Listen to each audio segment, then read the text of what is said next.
Welcome. My name is Claudia Mendoza, and I am the principal at ASU Prep Poly STEM Academy. I will be presenting for you today. We will be talking about our school.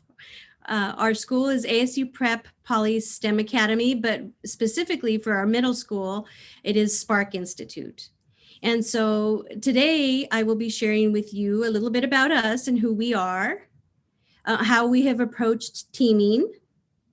We'll talk a little bit about deeper and personalized learning and how we've approached it, specializations and advancement pathways, as well as we'll be able to share a day in the life of one of our 7th grade students, and then also where we are headed. Okay, so who we are.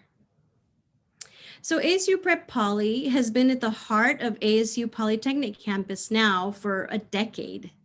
We have experienced some great points of pride as the Elementary Charter School of the Year, a U.S. News and World Report Distinguished High School, and a model for high school graduation rates and four-year university admission. Although we are very proud of this history of excellence, we're excited about the continual growth and improvement, which is why we are passionate about working with the next education workforce team. We know the future is going to look very different for our students. They are likely going to have multiple careers, face a workforce competing with artificial intelligence, and require collaboration and critical thinking skills. This is something that we really have never seen at this level before. So ASU Prep Poly has done a great job preparing our students for college. Our next step is truly preparing them for the future unknowns. So where will we take ASU Prep Poly next? In the exciting work of redesigning our school, we have determined these 3 goals. The first one being deeply embed the university into each learner's academic journey to increase academic performance. Our second goal, become a nationally acclaimed exemplar school of the future that is committed to operating a learner-centered environment. And goal number 3, be committed to learner-centric design, inviting learners into decisions resulting in learner voice and choice. So why a learner-centered design? When we put learners at the center, where they learn, what they learn, and how they learn, guide our planning. Around the circle are some of the core areas of our design work. These are the different things that we are considering in our approach. How are we going to achieve these goals? Well, we determined multiple phases of our redesign work, beginning with the Poly Spark Institute. Our campus decided on 7th and 8th grade for our focus because of an organic transition happening to the physical location of the middle school. And so it would be moving to our high school building, and that's where we were this year. It was a great moment to just rethink everything about our learner experience. And so here are just a few numbers to describe the numbers at Spark Institute. We currently have about 250 students in grades 7th and 8th grade. And so our approach with the middle school has really been a school within a school approach. So we're located on the 7th through 12th grade campus. And actually our high school building is located in the front of the area. And then right behind it is the middle school. We have 10 certified teachers plus 2 Mary Lou Fulton Teachers College residents on the team this year. So 7 core content teachers teach math, science, STEM, and interdisciplinary English language arts and social studies.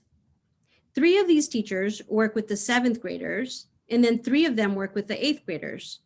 And our STEM teacher works across both grade levels. We also have 3 elective teachers, and they work with both 7th and 8th graders, offering courses in world culture and leadership, and a class that alternates between art and health.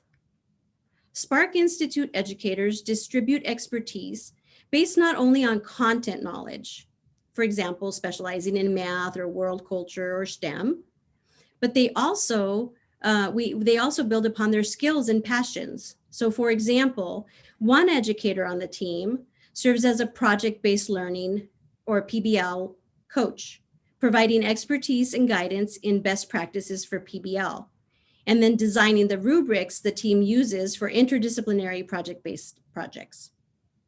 Another team member with a background in project management serves as a PBL project manager for the team, driving PBL projects from inception through delivery, managing the varied tasks and deadlines. And a third team member with a background in space science, polar research, and computer science serves as a team's technology specialist, supporting elements of instruction across all content areas when the learning experience might call for capturing, say, a drone video or working with the with the team's 3D printer. With regard to teaming, for me as a principal, the best part is just watching them. Reminds me of when we see a student learn something or that aha moment for a student. I think the neatest thing for me as a principal is to watch this team in action. And I actually see those same types of gestures and excitement in our teams and our teachers as they're working on something or as they see something kind of come to fruition as they had planned. So that's one of the best parts for me, getting to experience that. Okay, so now let's go ahead and transition, talk about teaming. Okay, so teaming at the Spark Institute is core to what we do. And although we are focused on a learner-centered design, we believe in the importance of rethinking how our teachers work together towards that shared goal of learner-centered design. Each member of the team brings superpowers to the shared work together. And it's good for our kiddos, but it's also good for our teachers. So all educators on the team plan lessons and learning experiences collaboratively across content areas and grade levels. Specifically, the entire team engages in 2 hours of Friday plan time. And the focus is actually twofold. The first being planning the authentic interdisciplinary project-based learning experiences students engage in during the PBL time. And second, they collaboratively determining how to adjust the schedule for the coming week to best support students in their PBL work. And further informal collaboration tends to occur on a daily basis during educators' shared prep time. And so the continuum of educator roles. The Spark Institute team definitely leveraged a continuum of educator roles. In addition to our certified teachers having a range of experience, we also work closely with 2 teacher candidates and community educators. Our teacher candidates, the 2 Mary Lou Fulton Teachers College residents support the team. One whose program of study is English Language Arts, and another whose program of study is science. Both residents, seniors, who spend a semester with the team, co-plan, and they receive the feedback from all members of the educator team, though they co-teach most frequently with the educators that match the program of study. So in this case, the 7th grade English Language Arts. One of the residents works with that teacher, and then the other resident works with the 7th and 8th grade teams, just as a distributed expertise. So community educators. Community educators lend their expertise as strategic points during PBL time.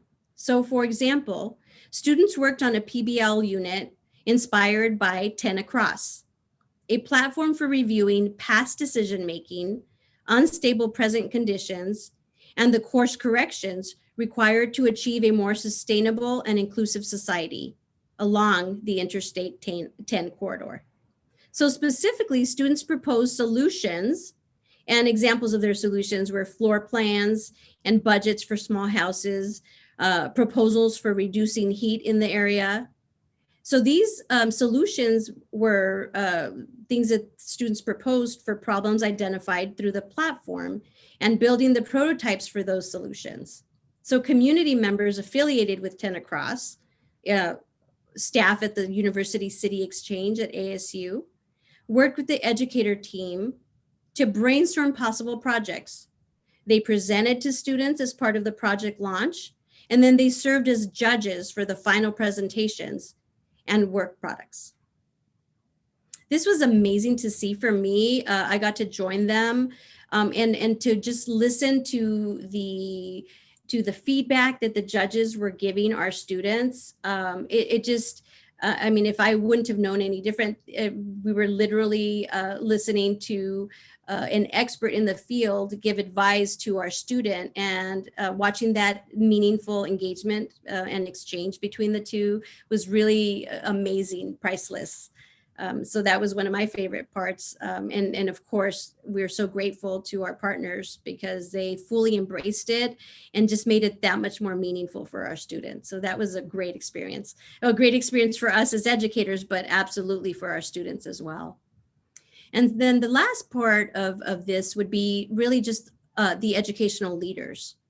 So the school and district leadership also played a big part in supporting the work at Spark Institute. So as a principal, I am committed to being actively involved in the planning, the design, and the development for each and every step of the process, as well as developing our assistant principals to lead in this education workforce redesign as well.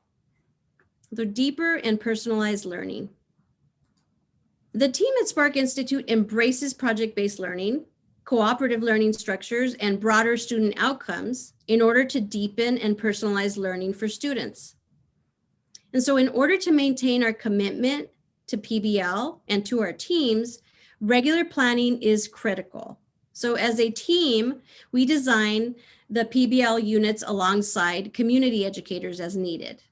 We rethought our electives at the middle school level, as well as combine our English language arts and history to ensure a more authentic approach to the learning.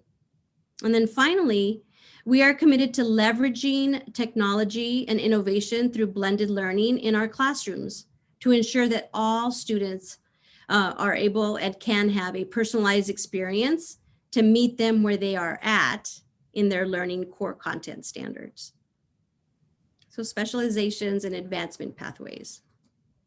In rethinking about our continuum of educators, we are developing further the role of PBL lead as an advancement opportunity within our school community.